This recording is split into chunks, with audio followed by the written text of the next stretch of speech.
بسم اللہ الرحمن الرحیم۔ السلام علیکم۔ یہ ہماری جو ویڈیو ہے وہ کلاسیکل شاعری کے MCQs کے بارے میں ہے، اور یہ آپ کو MA سے ریلیٹڈ اور اردو کے کوئی بھی PPSC NTS FPSC اور نیٹ کے ایگزامز جو ہوتے ہیں ان میں آپ کو ہیلپ فل رہے گی۔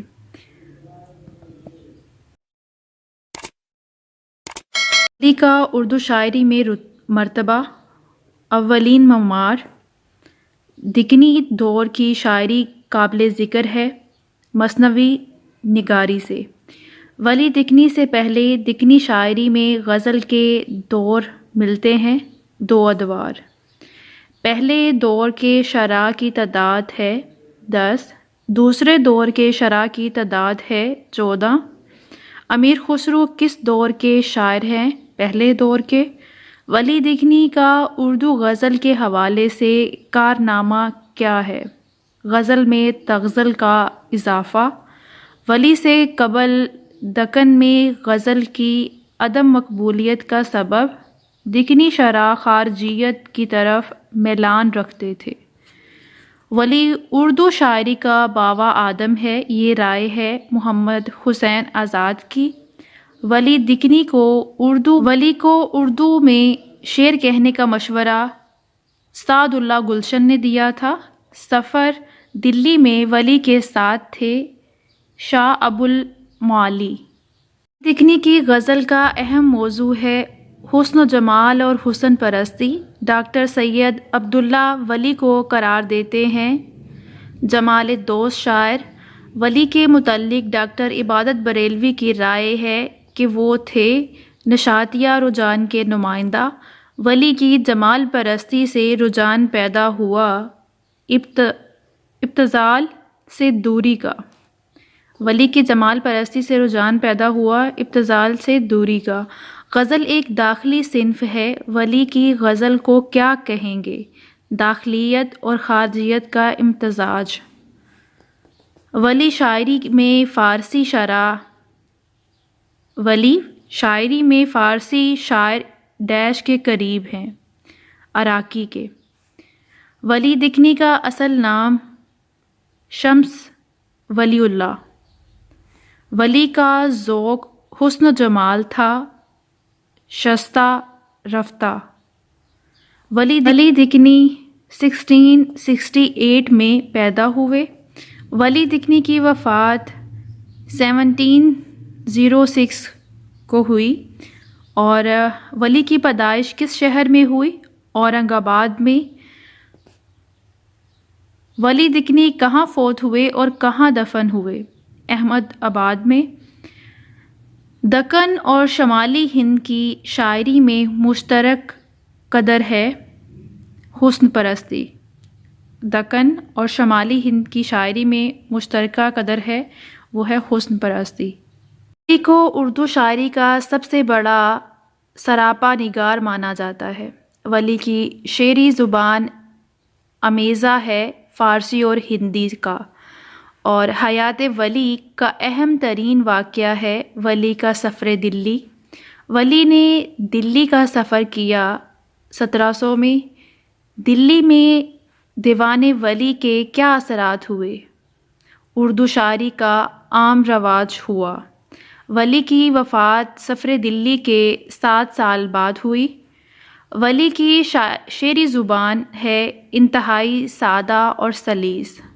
خواجہ میر درد کہاں اور کب پیدا ہوئے؟ خواجہ میر درد دلی میں 1785 میں پیدا ہوئے۔ درد کے والد محترم نام تھا خواجہ ناصر۔ درد کے والد کا نام ناصر تھا، اور خواجہ ناصر فارسی میں کیا تخلص کرتے تھے؟ عندلیب ان کا تخلص تھا فارسی میں۔ درد کے والد کے شعری مجموعے کا نام نالہ عندلیب۔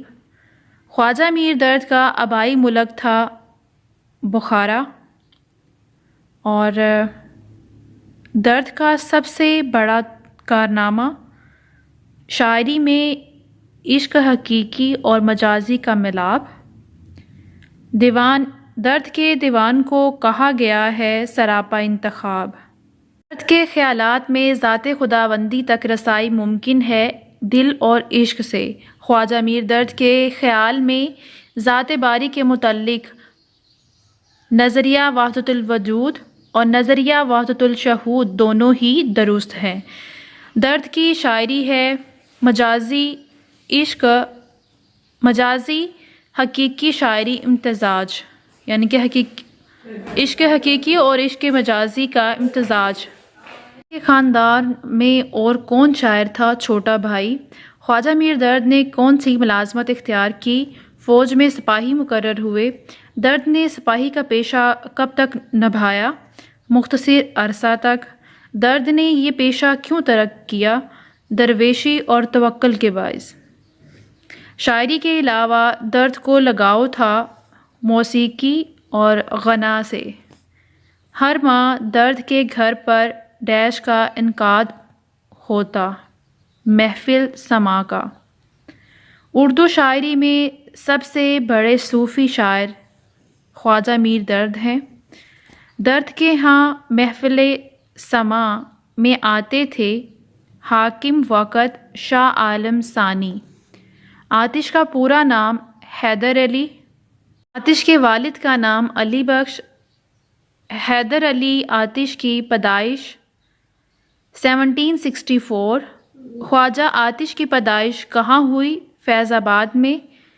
حیدر علی آتش شاگرد تھے غلام ہمدانی مصطفیٰ کے۔ لکھنوی شاعر کا نمائندہ ہے آتش۔ لکھنؤ کی شاعری دلی سے مختلف ہے تکلف تصنع کی وجہ سے۔ دلی کی شاعری کا طرہ امتیاز پرخلوص غزل ہے۔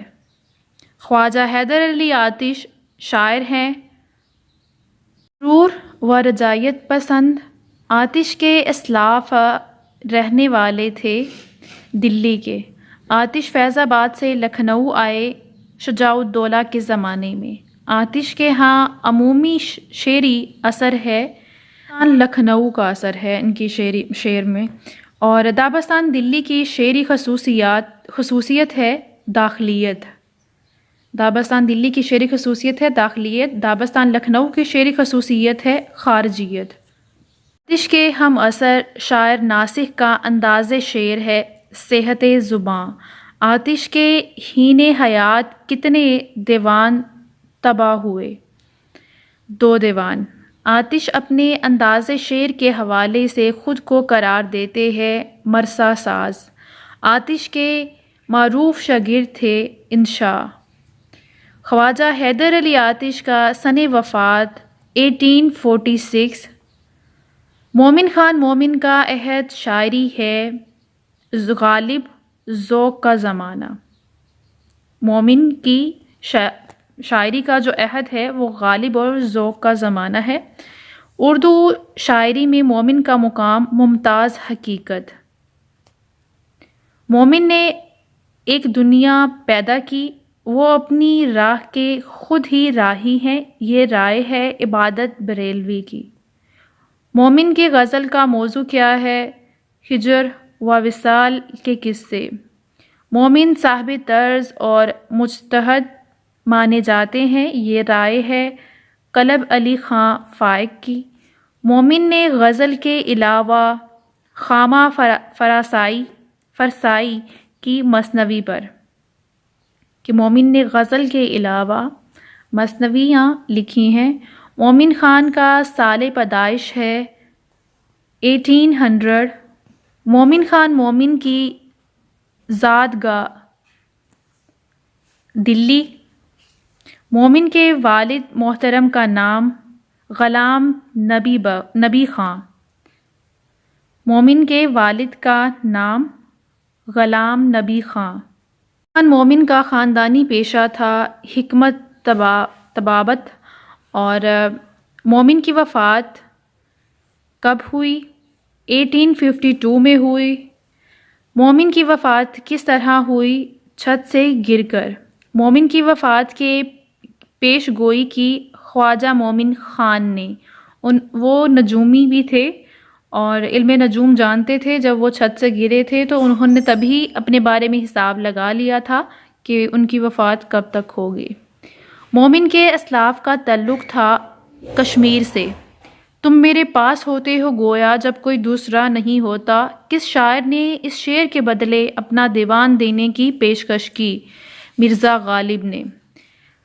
شب جو مسجد میں جا پھنسے مومن، رات کاٹی خدا خدا کر کے. اس شعر میں کون سی شعری صفت استعمال ہوئی ہے؟ ایہام. سنیں عرض مسترب مومن، صنم آخر خدا نہیں ہوتا. اس شعر میں صفت شعر کی نشاندہی کریں. تضاد.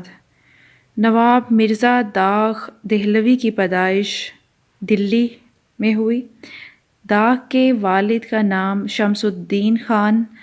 اردو شاعری میں داغ کو فخر حاصل ہے کہ وہ تھے علامہ اقبال کے استاد. داغ دہلوی کی وجہ شہرت زبان اور محاورے کے استاد. داغ کا عہد تھا پرہیجان. کادوں نے داغ کی شاعری کے کتنے دور بتائے ہیں؟ 3. داغ نے شاعری میں کس کی شاگردگی اختیار کی؟ داغ نے شاعری میں کس کی شاگردگی اختیار کی؟ استاد ذوق کی. داغ کو شاعری کی وجہ سے کیا خطاب عطا ہوا؟ بلبل ہند. یہ خطاب کس ریاست کی طرف سے ملا؟ سرکار حیدر آباد سے. داغ کے شعری مجموعات کی تعداد تحریر کریں. 4. داغ کی اکلوتی مثنوی کا نام فریاد داغ ہے. داغ دہلوی کا سال پیدائش 1831. داغ دہلوی کی وفات کب ہوئی؟ 1905. داغ دہلوی کہاں پیدا ہوئے؟ حیدرآباد میں. اردو قصیدے کے ذکر سے ہی خیال آتا ہے. استاد ذوق کا. اردو قصیدہ سے جو ذکر آپ کے خیال میں آتا ہے وہ مرزا سودا کا ہے. اور اردو قصیدے میں سودا کو حاصل ہے اولیت کا درجہ. قصیدے کی تشبیب سے کیا مراد ہے؟ ذکر شباب و محبت. تشبیب کا کیا مطلب ہے؟ شباب و محبت. مرزا سودا کے بعد سب سے بڑے قصیدہ نگار ہیں ابراہیم ذوق. دربار مغلیہ میں استاد شاہ کا اعزاز حاصل ہے استاد ذوق دہلوی کو، جو کہ داغ کے بھی استاد تھے اور شاہ ظفر کے بھی استاد تھے. استاد ذوق کی پیدائش 1789 میں. ذوق کا سال وفات 1854 میں. اردو مرثیہ نگاری کی ابتدا ہوئی دکن سے. اور کسی کی وفات پہ لکھی جانے والی نظم کہلاتی ہے مرثیہ. سودا نے مرثیہ نگاری میں کیا کارنامہ انجام دیا؟ بستس کا پیمانہ رواج دیا. مرثیہ کو فروغ ملا لکھنؤ میں. اردو مرثیے کو رزمیہ شاعری کا شاہکار بنا دیا میر انیس نے. موازنہ انیس و دبیر کے مصنف ہیں مولانا شبلی نعمانی. شہنشاہ مرثیہ کسے کہتے ہیں؟ میر انیس کو کہتے ہیں. میر انیس کی پیدائش کہاں ہوئی؟ فیض آباد میں. میر انیس کب پیدا ہوئے؟ 1800 میں. میر انیس فوت ہوئے 1874 میں. ہندوستان کا شیکسپیئر کس کا خطاب ہے؟ میر انیس کا. لکھنؤ کی بربادی کے بعد میر انیس منتقل ہوئے عظیم آباد پٹنہ میں. میر انیس کا تخلص تھا حزین. تبدیلی تخلص کا مشورہ دیا تھا امام بخش ناسک نے. اور میر ببر علی پورا نام ہے میر انیس کا. نذیر اکبر آبادی کا پورا نام ولی محمد ہے۔ نذیر اکبر آبادی پیدا ہوئے 1735 میں، نذیر کی وفات ہوئی 1830 میں۔ عوامی اور مقامی شاعر خطاب ہے نذیر اکبر آبادی کا۔ قدیم نقادوں کا رویہ نذیر کے بارے میں تھا، شاعر تسلیم ہی نہ کیا۔ نذیر کی شاعری نے ادب کو عوام کا ترجمان بنایا۔ میر حسن اور دیا شنکر نسیم، ان کے بارے میں MCQs دیکھیں گے۔ میر حسن کے آباء و اجداد اصلاً رہنے والے تھے دلی کے۔ سحر البیان کے ہیرو شہزادے کا نام لکھیں بے نظیر تھا، اس کے ہیرو کا نام جو شہزادہ تھا ایک بے نظیر۔ شہزادے کو نجومیوں کے ہدایت کے مطابق گھر کے اندر رکھا جانا تھا 12 سال تک۔ شہزادے کو محل سے اٹھا کر لے گئی ماروخ پری۔ شہزادے کی اداسی دور کرنے کے لیے ماروخ پری نے اسے دیا۔ کل کا گھوڑا سیر کرتا شہزادہ اتر پڑا بدر منیر کے باغ میں۔ شہزادی بدر منیر کی سہیلی کا نام تھا نجم النساء۔ نجم النساء نے شہزادے بے نظیر کو رہائی دلائی فیروز شاہ کی مدد سے۔ مثنوی سحر البیان میں کس معاشرت کی تصویر کشی کی گئی ہے؟ لکھنوی معاشرت کی تصویر کشی کی گئی ہے۔ فنی اعتبار سے سحر البیان کی شہرت کی وجہ کیا ہے؟ کہانی کی دلچسپی اور کشش اس کی وجہ شہرت ہے۔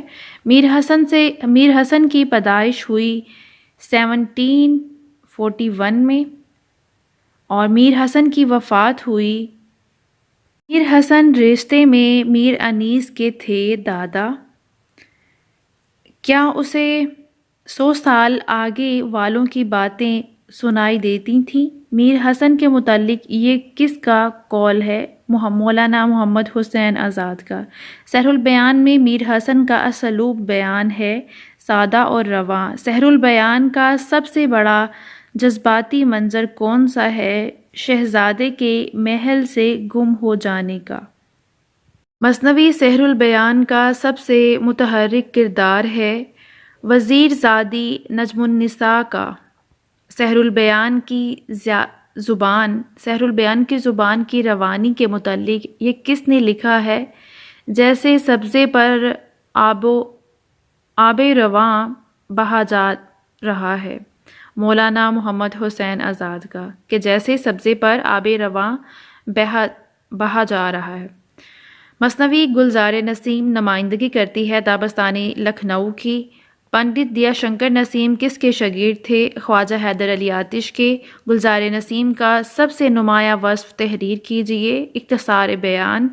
دیا شنکر نسیم کی مثنوی کی ہیروئن ہے شہزادی بقولی، اور گلزار نسیم میں ہیرو شہزادے کا نام ہے تاج الملوک۔ کہانی میں بادشاہ کے بیٹوں کی تعداد کیا ہے؟ 5۔